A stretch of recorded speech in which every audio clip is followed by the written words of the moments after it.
Yo, what is good, my anime people? What is good, yo?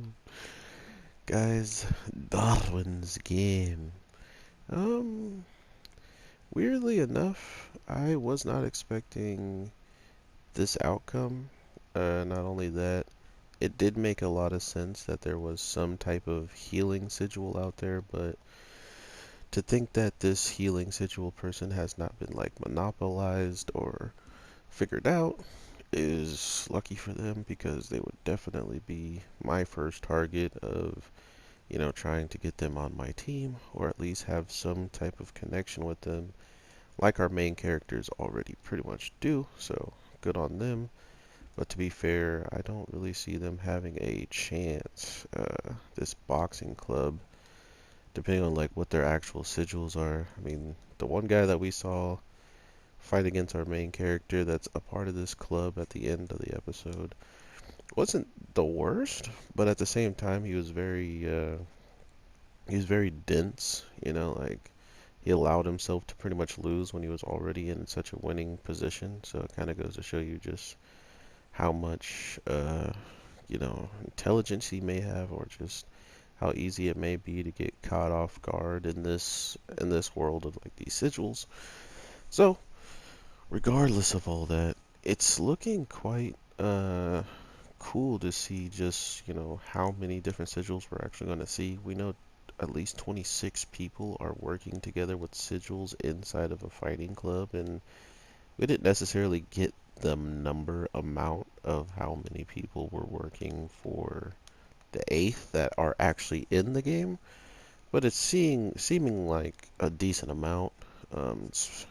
So with this week's episode, we finally get to hear the Darwin's Games voice interface creator, since I guess he's not the creator, but for some reason, if he loses his life, the whole entire game itself would be destroyed. So, seeing how he's, I guess, greedy or just um, trying to accomplish something like everybody else, his goals aren't met yet, so he won't just take his own life and end the game for everybody's sake. So, or maybe that's not even how it works. Like if he took his own life, the game would just be transferred or something, and they have to wait for someone in the actual game to take him out, which is weird. So yeah, I just thought about that while I was ranting about him not just taking himself out to save everybody. Then there's just the normal fact of the matter of where does all of this like leave at the end of the day? Like, why is it up? Who is the true creator then? Like, who's higher up than the person that made the interface? And where does all this lead afterwards? Knowing that every single fight that was going on in this event is pretty much done and over with after this phone is found, and everybody seemingly makes it out alive. Even our guy who lost his fingers gets his fingers back, and he's pretty much back in it, like nothing happened. So that's a pretty powerful sigil, but it could not bring Daddy Dearest back. So that was actually pretty sad to see that out of everybody, one person did lose their life, and it was the character I liked his design the most out of. The freaking armor that he put on himself looked so much like a Yu Yu Hakusho character that I was like, man, he is not going to make it long because he's dangerously infringing on some rights. Nah.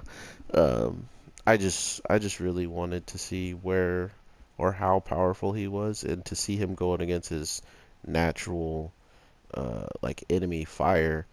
It was pretty obvious they didn't want him to have a good reason why he should be able to win that fight. Not to mention, we haven't seen both of those people in that explosion after. So either he took one with him or both of them, but it kind of feels like he didn't take them, because if he, I guess it's 50-50 still, because to be fair, it didn't feel like he took them because it didn't, the way the guy's power worked, he was just like putting barriers over himself and pretty much protecting his teammate. So what was stopping him from just doing that and absorbing the explosion, absorbing all the rocks and stuff like that, and then them just getting out afterwards, you know? So we'll see how that plays out. And it was a long time since that actually happened. There's like the battle that happened and then ended and then went to the stalemate with the talking. So there at least been like 30, 40 minutes, maybe. So they could have still been there under the rubble and stuff while they were in that commotion and couldn't make it to the subway fast enough to back up their team.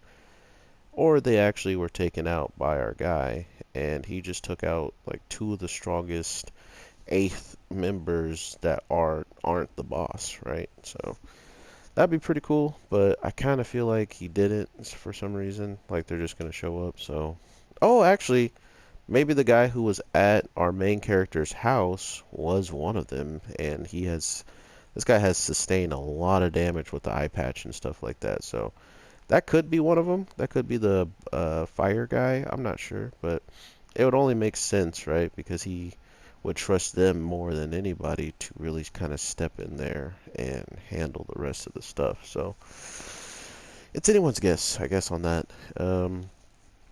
Other than that, though, seeing the daughter of the guy that passed away in the big explosion as well was pretty tough. Just her getting the insurance money and how much money it was.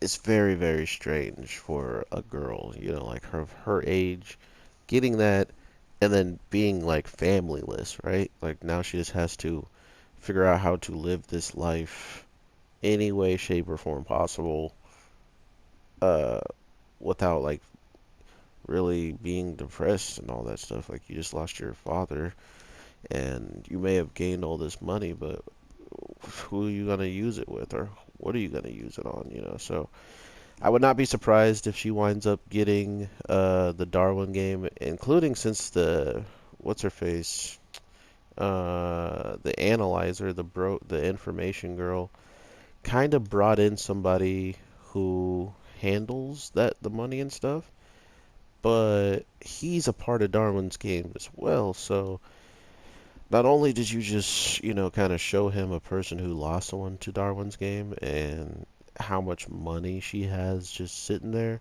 I mean, sure, she hasn't like done anything with it, so it's like in her name and it hasn't been cashed. So if she isn't present, like if she would pass away and someone would try to go and use that check, no one could get it. So they just gave another reason for this girl to be a target for that dude and have him just monitor her until she cashes it and then maybe try to scam her out of it, right? Or even take her life or force her to do something with her bank account before taking her life. You know, there's a lot of stuff they could do with that character just because he knows about her and knows even that she's maybe important to the broker. If you ever want something from the broker or to get information from her, you just go for the people she's known to work with or known personally outside of Darwin's games to get to her, right? Um, so because I say that, it does feel like it's more reassuring that our main character isn't dumb enough to think that his clan is A, the only clan, B, the strongest clan, and C, that there aren't people out there that probably want to get back at the Eighth just as much as he's trying to get rid of them in general. So the Eighth had put a ginormous target on their back to the Darwin game people in the worst of ways, but at the same time, I know this teleporting, chopping up fingers and stuff guy is gonna love the attention because not only are everybody gonna be trying to hunt him down, they're gonna try to hunt him down in his probably domain. Like he has no reason really to leave his territory. Just let them all come to him. That is, if he actually knows the threat is on the way. Seeing how he's already sent someone to our main character's house, um, and one of his friends actually shows up there to, you know, see what the heck he's doing for summer break and stuff like that. It's looking quite bad for the overall, not running into the eighth in their territory, right? Or like not running, like having the eighth have the upper advantage of the whole situation when now it really looks like that will be the case. So Let me know what you guys are thinking. I'm really enjoying this a lot. Darwin's a game. Just seeing where the plot overall ends up, because as a whole, I think the plot is pretty good, but also there are flaws. Like, it's not the best story. I'm not saying it's the best anime of the year already and stuff like that or anything. I'm just saying, out of all the stories I've been watching, at least this one is having some nuance amongst it. So, with all that being said, everybody, I hope you have an amazing day, night, evening, whatever the case may be. I should have one more video dropping for you guys after this one, so if you enjoy this, make sure you look out for anything else that drops on the channel. If you would be so kind to check it out, that'd be awesome. But regardless of that, take care. I am your boy, the Anime G, and I'll talk to you in the next one. Later.